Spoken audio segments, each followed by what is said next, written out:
bangus to? Alam kong amoy na to. Amoy gasolina. Sigurado kung hindi mo na magagamit ng little flower ability mo. Gasolina pala. Book.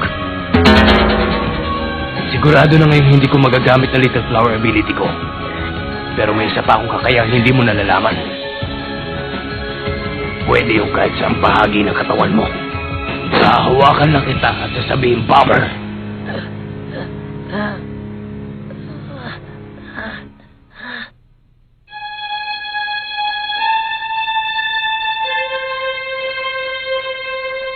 Para maalis ang bisa ng bombang itatanim ko sa'yo, kailangan mo ako mahawakan at masabing nahuli na ang bomber. Ipinapaalam ko lang na may timer ang bombang ilalagay ko at sasabog ito sa sandaling maubos ng oras. 10 ulit ang lakas ng pagsabog ng sa Little Flower. Wala ka pa sa level ng manpower na kaya malampasan ang pagsabog. May natatanging kondisyon ng kakayahan kong yun para mapagana. Yun ay ang ipaliwanag sa harap ng target ang tungkol sa likas na katangian ng bomba. Ngayon natupad ko ng kondisyon. Ano mas sandali na mahawakan kita at masabi ko ang salitang bomber, automatic na gagana ng bombang itatanim ko. Kung ako sa'yo, tatakbo na ako. Yun ay kung may natitira pang nakasayo. Lahat ng kondisyong sinabi niya, pabor sa panig ko.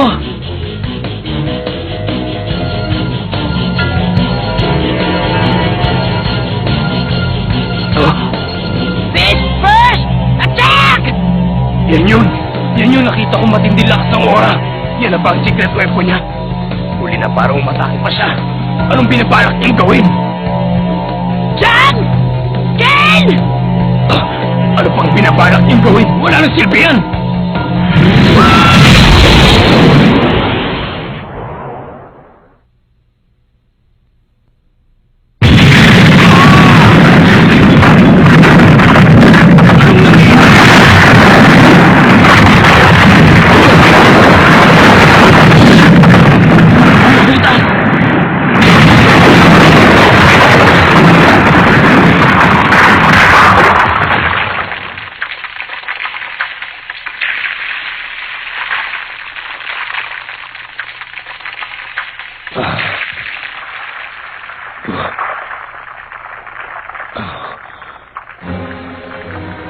Ang taas! Imposibleng talunin. Pero nahulog din siya rito sa butas kasabay ko. Pareho kami ng kinalalagyan, kaya wala na rin siya matatakbuhan. Sa pagkakataong ito, hindi ako nasukol kundi si... Asa na siya? Get no!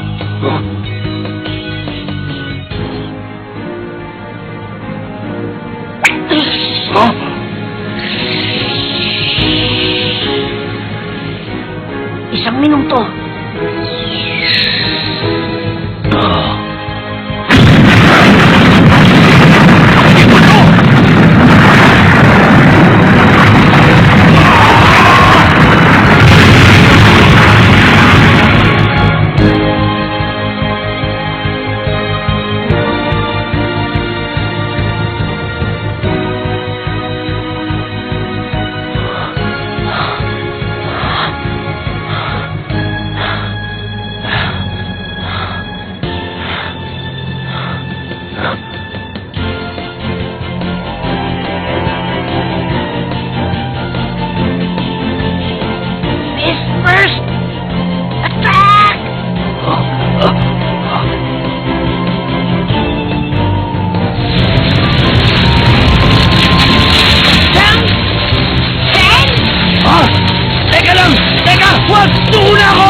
Kontak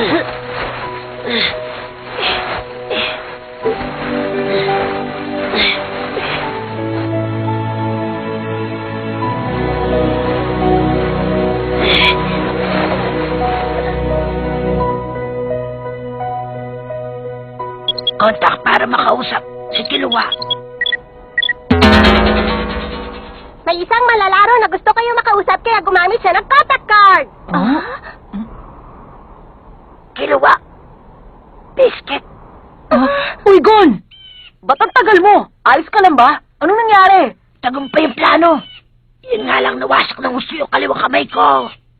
Bakit hindi ko maintindihan yung sinasabi niya? Mukhang napinsala pati lalamunan niya. Nagkatotoo yung inaasahan kong mangyayari sa laban nilang dalawa ni Gentro.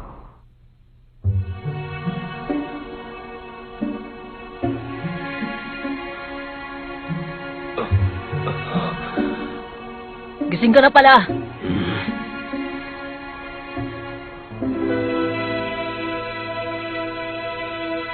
Tapusin na natin to. Ilabas yung binder nyo. Yung mga card na nakuha niyo dahil sa panlilin lang sa ibang mga player. Babawiin na namin lahat.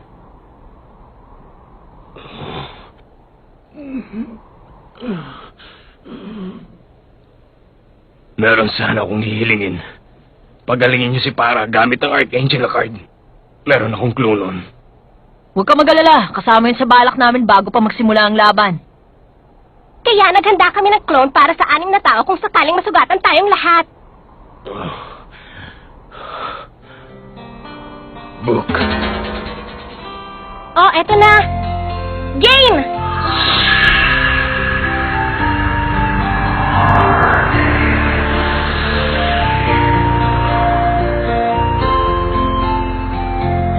Anong kahilingan ang nais mong hingin sa akin? Ibalik mo sa dati ang mga kamay niya at lalamunan at pagalingin mo lahat ng masakit sa kanya. Okay? Pwede bang maalis mo rin ang mga masasamang bahagi na nasa loob ng katawan niya? Matutupad ang inyong kahilingan. Hayaan niyo munang tuluyang kumapagaling ang katawan ng batang yan.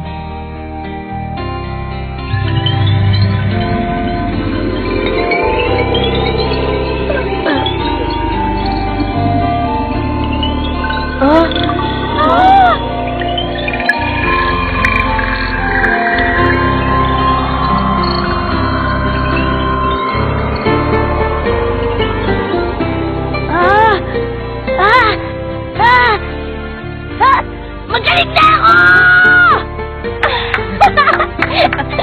Kung ganon, aalis na ako. Biscuit!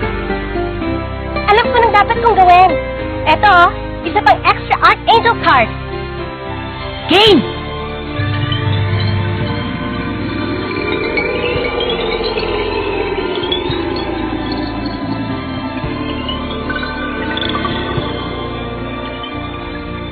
Ayos ka na, Para. Sunod si Kilua naman. Gentro, pwedeng paggamit ng binder mo para sa cloning ng Archangel card? Kayo nang bahala. Iwan ang Breath of Archangel card sa reserve pocket cards at pagkatapos, clone is on! Gentro! Ang bilang ng Breath of Archangel cards na na-clone ay umabot na sa hangganan. Clone terminated! Huh? Huh? Teka lang, ano yun? Bakit nagkaganon? Ginawa ko naman ko anong binilid sa akin eh. Kasalanan ko ba? Kasalanan ko ba yung nangyari? Hindi.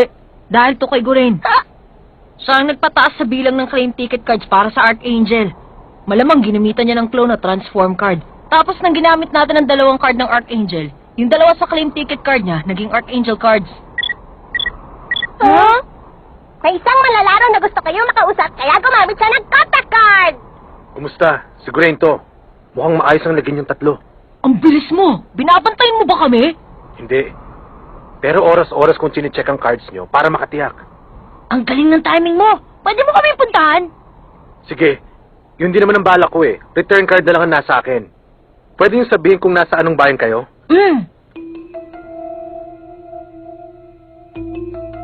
Hindi ko gustong sinasabi niyo.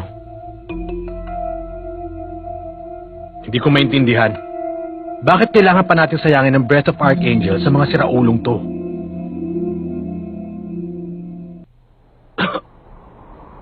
Nakalimutan nyo na ba na napakaraming players ang pinatay nitong tatlong siraulong to dito sa game world? Kung para sa kanila nyo gagamitin ng cards, hindi ako papayag makipag-trade. Kung para sa akin, okay lang? Kung sa'yo okay lang, hindi mo na kailangan makipag-trade. Ibibigay ko na sa'yo ng walang kapalit. Ibibigay mo pa rin ba? Kahit nasabihin ko mas marami akong pinaslang na tao sa kanila nung mas bata pa ako. Ha? Buhay ang itinaya natin para makarating dito. Alam nating maaari tayong mapahama. Malayo sa ginagawa ko noon ang ginawa nila Gentro. Inosente ang mga pinaslang kong tao, hindi iniisip na nasa panganib sila. Kapag may ililigpit akong tao, mabilis at patraidor ang ginagawa kong pagtapos ng buhay. Kumpara sa kanila, hindi ba higit na mas masama ang ginawa ko? Hindi. Hindi ka pwedeng ihanay sa mga siraulong to. Isa pa, galit ako sa tatlong to. Pero sa'yo hindi. Ayos ka pa rin sa akin. Ha? Ganun lang? Hindi naman makatarungan yun. Oo nga, hindi makatarungan. Pero damdamin ang mahalaga dito. Huwag mo sabihin hindi mo sila kinamumuhian. Sandali! Huh? Galitin ako sa kanila, pero sa tingin ko, hindi tamang hahayaan ko silang ganyan dahil sa nararamdaman kong galit. Wala rin akong karapatang husgahan sila. Ganon din ako. Wala akong karapatang husgahan sila, pero... Ginoong Gurain, nagpasya kaming tatlo na gano'n ang gagawin namin bago pa man kami umarap sa kanila sa laban. Pagkatapos ng lahat at nakuha na namin ang Breath of Archangel card, pagagalingin namin ang mga nasaktan. Hindi yun dala ng awa, kusa naming inisip yun dahil yun ang tama. Pero, naiintindihan namin ang nararamdaman nyo, Ginoong Gurain. Natural yun, hindi ba? Silua, sorry ha. Kaya mo pa bang tiisin ang sakit ng mga kamay mo? Hindi problema yun. Kayang-kaya ko mapanggaling ang mga sugat ko.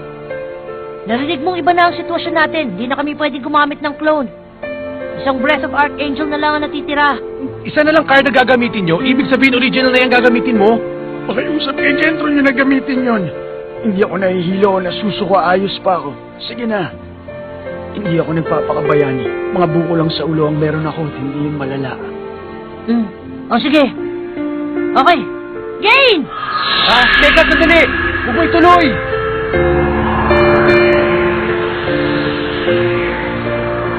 Pwede niyo po ba pagalingin ang mga sugat ni Gentro? Masusunod ang iyong kahilingan.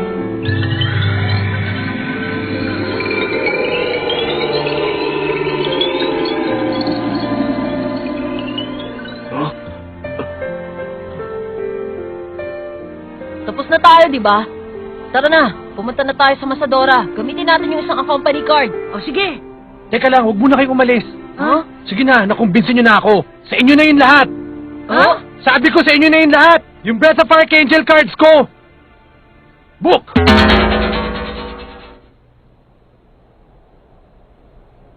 O, ayan. Nahiya tuloy ako sa sarili ko. Habang kausap ko kayo, parang lumalabas na akong mas isip bata kaysa sa inyo dahil sa mga kinikilos ko. Sa amin na lang to? Sigurado ka? Oo. Ang totoo niyan, balo ko naman talagang ibigay sa inyo mga card na yan bago ko pa narinig ang nangyari sa inyo. Hindi lang yung Breath of Archangel card, kundi pati na rin yung iba kong mga card. Yun ang napagkasunduan namin ng grupo ni na Ginoong Chusgera paglabas nila. Aalis na kami dito sa Game World, hindi na kami sasali.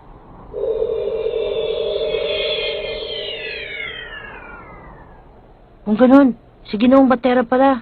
Oo. Dahil sa paglabag niya sa kasunduan, ibibigay niya kina Chusgera ang 70% ng reward money. Ang bangis nito! Magaling na mga kamay ko! Gusto ko sanang mas malaki ang parte kong makukuha. Pero yung 4 billion, okay na. Meron ka 4 billion! Teka lang, bakit hindi gawin pa ng sa amin? Ha? Ano bang pinagsasasabi mo? Talaga namang ibabahagi ko ang perang yan sa inyo. Pantay-pantay ang hati. Tig 1 billion tayo. Ang totoo, kung sarili ko lang, hindi ko makakayanang kitain ng ganong kalaking pera. Pero nagawa ko yun dahil sumama ako sa grupo nyo. Kahit sandaling panahon lang. Hindi ako makapaniwala! Napakabuti mo palang tao, Ginoong Gurain! Kahit hindi ikaw ang tipo kong lalaki, pinahanga mo pa rin ako! Salamat. Hindi okay lang, kasi wala naman talaga kaming naitulong eh. Tama. Ang ate niyo! Grabe na, tatanggihan niyo na! Kung ayaw mo, sa akin yung batin yung dalawa! Teka, relax lang. Pera lang yun, hindi yun ganun ka-importante. Ano ka, importante yun! O sige, importante na. Basta pag-isipan niyo muna mabuti bago niyo tanggihan. Sa ngayon, pag-usapan muna natin yung mga card. Gaya ng sinabi ko, sa inyo na yung mga card namin. Kayo nang bahala kung paano niyo gagamitin. Pero meron kami isang kondisyon. Siguraduhin yung matatapos niyo ang game na iniwan namin. Walang problema doon. Sa tingin ko mangyayari yun dahil pag pinagsama, magiging 99 na ang cards nyo. Ha? Ay, oo nga no. Ang wala nyo na lang yung number 000 card. Alam nyo ba, parang halos tumigil ang lahat sa ginagawa nila dito sa Game World para obserbahan ang kilos ninyo. Inaantabayanan na ng karamihan kung anong mangyayari kapag nabuo na ninyo ang 99 reserve pocket cards na kailangan para makuha ang last card. Bakit hindi nyo subukan ngayon? Tingnan natin ang mangyayari. Sige!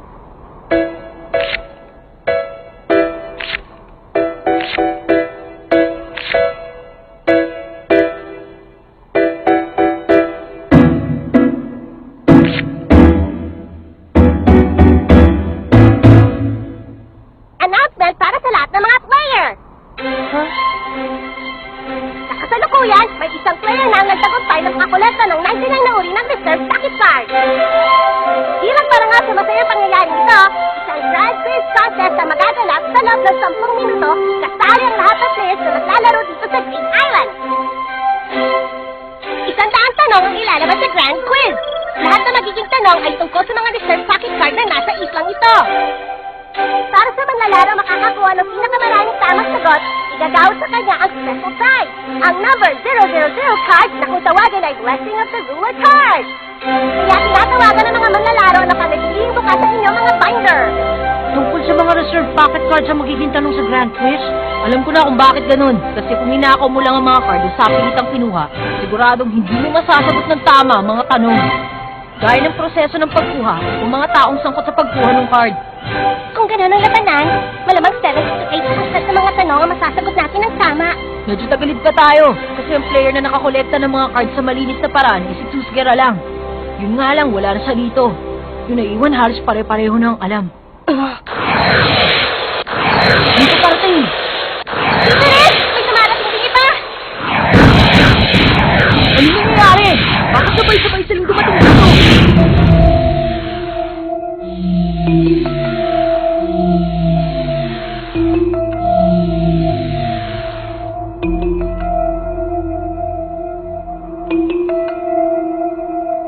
Oh, huwag kayong mag-alala. Hindi kami nagpunta rito para manggulo. Gusto naming makipagtulungan sa inyo. Kung kami ang maging top scorer sa Grand Quiz at makuha namin ang number 000 card, handa naming ibenta sa inyo yung sa halagang 2.5 billion. Kung tutuusin naman, 5% lang yun ang nakalang reward na makukuha ninyo. Kaya hindi na masamang humingi ng ganong presyo. Ah, oo nga pala. Hindi pa nila alam ang nangyari kay Ginoong Batera. Sige, kung kayo ang magiging top scorer, payag kami sa alok nyo. Ganun din bang gusto mo, kaya ka nandito? Ha? Oo. Parang gano'n na nga. Ganon din ang balak sana namin mangyari. Kami naman, manunood lang. Sa tingin ko, yung iba nagpunta rito para ipang trade yung huling card. Papunta na sa climax sa finale ang game. Kaya sila na dito kasi gusto nilang maging bahagi ng ibibigay na special prize. Mukhang magtutulong-tulong ang mga magkakagrupo para maging top scorer sa Grand Quiz Contest. Ganun din ba ang gagawin natin? Ha? Hindi! Dapat iwalay tayo sasagot sa mga tanong! Oo nga! Yung matatalo sa atin, parurusahan ang penalty game natin! Okay! Sali ako doon! Pambihira talaga tong mga batang to.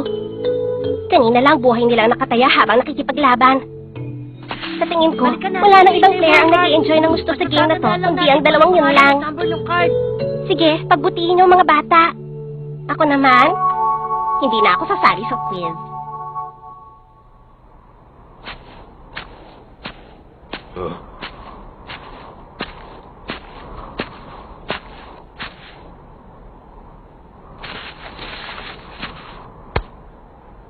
Nahulo na ang bomber.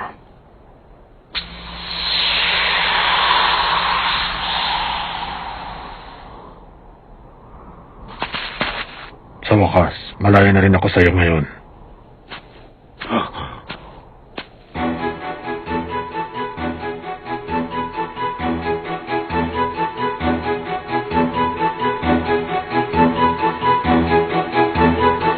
At ngayon, isimulan na natin ang Grand Quiz Contest! Eto na, Gon! Sana ako!